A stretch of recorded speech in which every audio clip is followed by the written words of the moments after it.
Good afternoon, everyone, and welcome back to Teacher Tip Tuesday. I'm Clara Galan, Content Marketing Manager and former teacher here at Remind, and I'm looking forward to our 7th Teacher Tip Tuesday. So for those of you who are just tuning in, Teacher Tip Tuesday is a 5-minute professional development series in which we interview educators and teachers from around the world to discuss innovative classroom practices and communication strategies and share their ideas with the Global Professional Learning Network. Today, I'm really excited to be joined by Brett Salakas, who is a primary school teacher at St. Kevin's Primary School, and he's the founder of #AussieEd, so that's Australian Ed Chat, in Sydney, Australia. So hi, Brett. Thanks so much for joining us all the way from Australia. G'day, Clara. Great to be here. You said my name pretty close to perfect there too. You just have to have a bit more of a real strong Australian drawl, and Brett Salakas. You have to really emphasise the Australian twang to it. That's Salakas. I'll try with my Californian accent. Awesome. Well, so tell us a little bit about yourself and your school. How long have you been a teacher over at St. Kevin's? Okay, so actually I've been lucky enough to teach around the world. I've taught in a lot of different countries in Southeast Asia and Australia, obviously. I've been at St. Kevin's, my little school where I am now, for a few years. I'm a primary school teacher, and I suppose the difference being in Australia we have our primary and secondary, so we don't often have a middle school, but I probably teach in what you guys would call middle school. I teach at upper primary, so looking around about the 12-year-old usually, although I'm not on that grade now. I'm teaching the littler ones again. So it's a great experience for me to come back down with the younger kids and get into it and have a lot of fun whilst I'm doing it too. Nice, and I know you're on a little bit of a different schedule than us here in the States.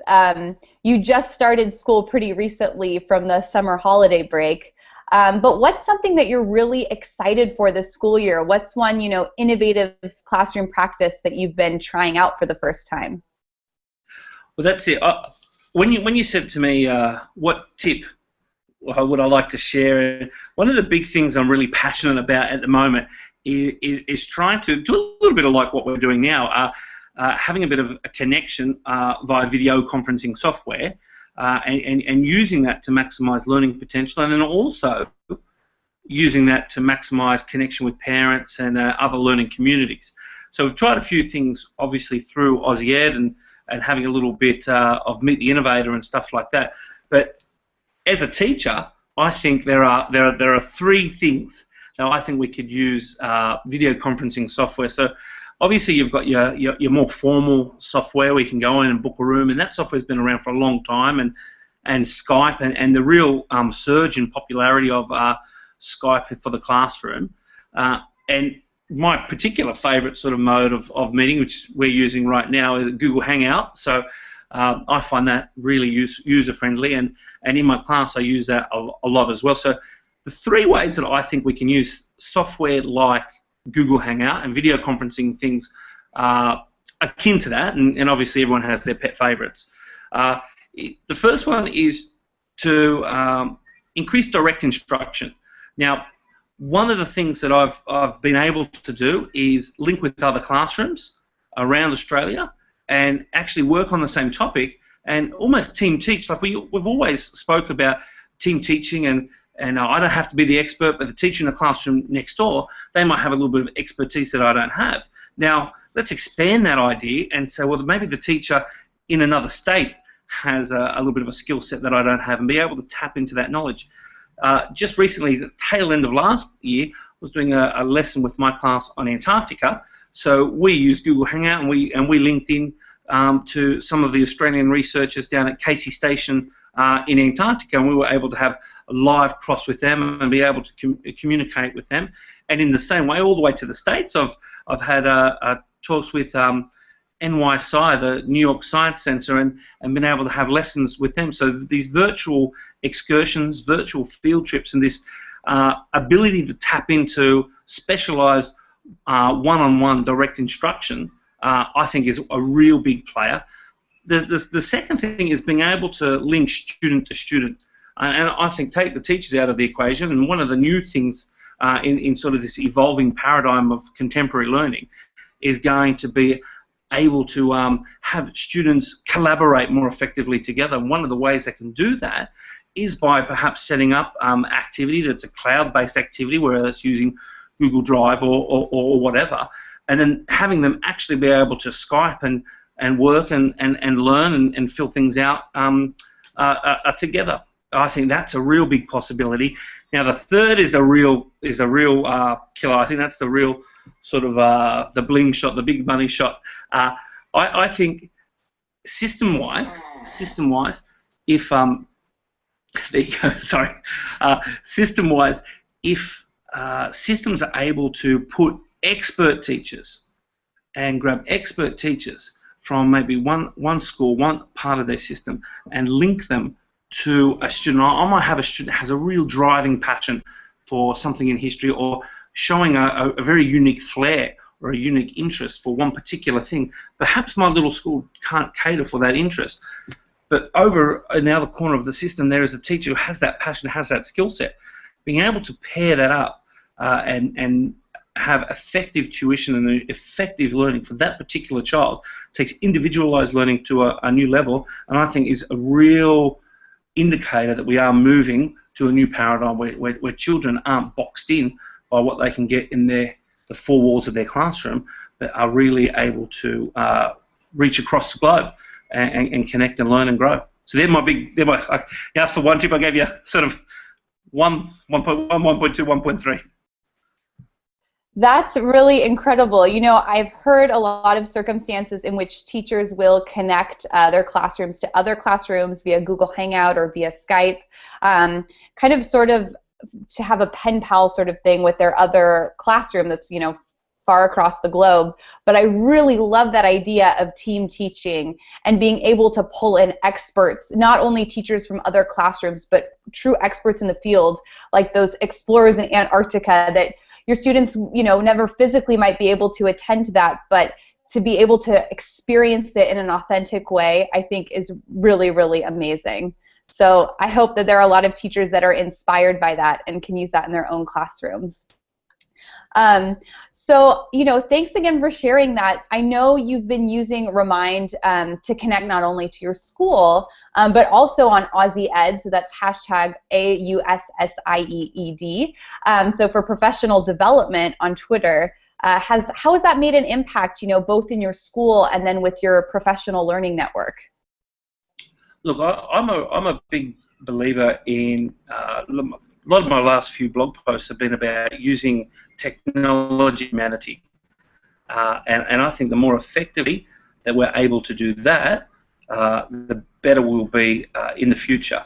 Now, one of the ways, especially through Aussie Ed, there's not every teacher is on Twitter. Obviously, I don't know what the percentage is in the States, but not every teacher is on it. And I must confess, I'm a bit of a die-hard sort of tragic sort of Twitter addict. But to be able to connect with people and to send out a push notification at the drop of a hat and say, hey, we're trying this, hey, we're looking at this, hey, does this interest you?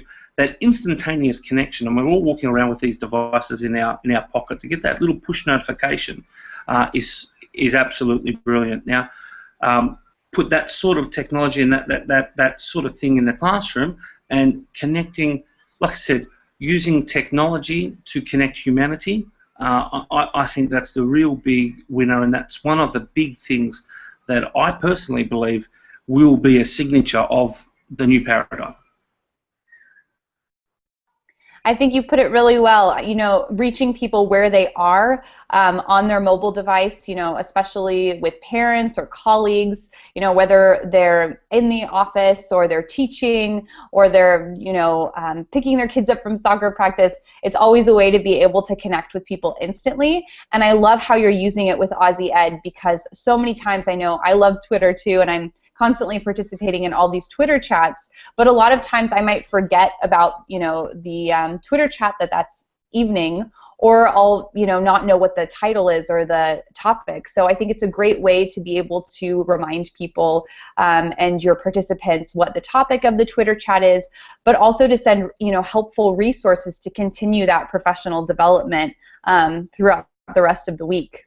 So I really applaud your use of Remind for that. Are there any, final tips or things that you're excited about that you'd like to share before we sign off tonight?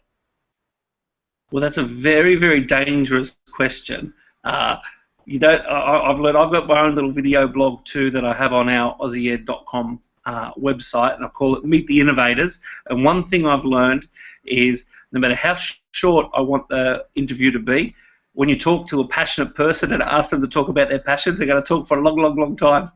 So I've got to be very careful. I'm not going to answer that, because if I tried to answer that, will be this Teacher Tip Tuesday will go into Wednesday. And actually, just for the fans of Teacher Tip Tuesday, I'm already in Wednesday, obviously, the time zone. So Wednesday's a lovely day. I'm sure you'll enjoy it. Well, thanks. And I know that there's so many topics that you could definitely expand upon, but for those who are really interested in learning more about Aussie Ed, how can they get in touch with you via Twitter or your blog URL? Right, yeah, so obviously if you follow me just here, at Mr. Salakis, or if you come and visit our website, AussieEd.com, it's that simple, I'm sure you'll be able to be pointed in the right direction. Wonderful, Brett, and thank you again. I know we're running out of time here, but thanks again for joining us tonight. Even as your students are at recess, I'm sure you can get back to them now. But thank you to everyone for tuning in this afternoon, and thank you to Brett. If you have questions about this interview, you can always tweet at us. We're on Twitter at RemindHQ, or on Facebook. We're on Facebook.com/RemindHQ. And be sure to include the hashtag TeachTues, so that's TeachTues. And if you'd like to be interviewed and have your class featured, be sure to get in touch. So I'm Clara Galan, and you can follow me on Twitter at Miss Clara Galan. And be sure to tune in next week at 4:00 p.m. PST for some more great teacher tips. All right, have a nice evening.